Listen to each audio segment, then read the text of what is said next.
1000 நாளில் 15 லட்சம் சம்பாதிக்க போகிறோம். சம்பாதிச்சு கடனே ஒரு வீட்டை கட்ட போகிறோம். இன்னைக்கு டே 57ங்க. 57ஓட இன்கம் பார்த்துடலாமா? அதாவது வந்து பார்த்தோன்னா வீடு எடுக்கிறது இடம் கிடைக்காம ஏடிஎம் நின்று பேசிகிட்டு இருக்கேன். என்ன பண்ணுறது?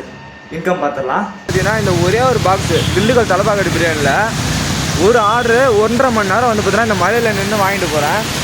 ஸோ பாருங்கள், ஏன்னா எந்த அளவுக்கு வந்து பார்த்தீங்கன்னா நம்ம ஆர்டருக்கு போகிறோன்றது 1.5 மணி நேரம் நிற்கிறதுன்றது வந்து பார்த்தீங்கன்னா ஒரு டெலிவரி பாய்க்கு அது நல்லதே கிடையாது. ஆர்டரே பார்க்க முடியாது. அதுவும் இல்லாமல் உங்களை ஃபுல்லாக வந்து பார்த்தீங்கன்னா நடந்து போச்சு. பாருங்கள், என்ன பண்ணுறது, ஒன்றும் பிரச்சனை இல்லை, பார்க்கலாம்.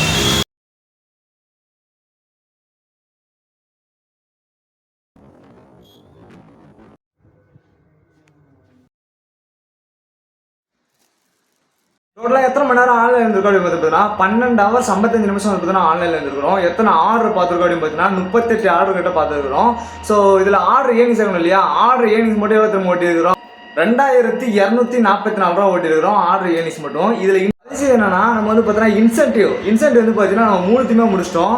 அதாவது 865 ரூபாய் வந்து பார்த்தீங்கன்னா தட்டி தூக்கிட்டோம். இதுதான் ஃபர்ஸ்ட் டைம் நம்ம வந்து பார்த்தீங்கன்னா சென்னைக்கு வந்து அந்த சனிக்கிழமை ஞாயிற்றுக்கிழமை 865 ரூபாய் தூக்குறது. ஸோ 865 ரூபா இது நம்ம வந்து பார்த்தீங்கன்னா அந்த லாகின் பண்ண தருவாங்க இல்லையா, அது 300 ரூபா, அதே வந்து பார்த்தீங்கன்னா முடித்தோம். ஸோ இது 3 சேர்த்து பார்த்தீங்கன்னா டோட்டலாக நமக்கு எவ்வளோனா டோட்டலாக 3409 ரூபா எர்ன் பண்ணியிருக்கிறோம். Order earnings, incentive plus login bonus.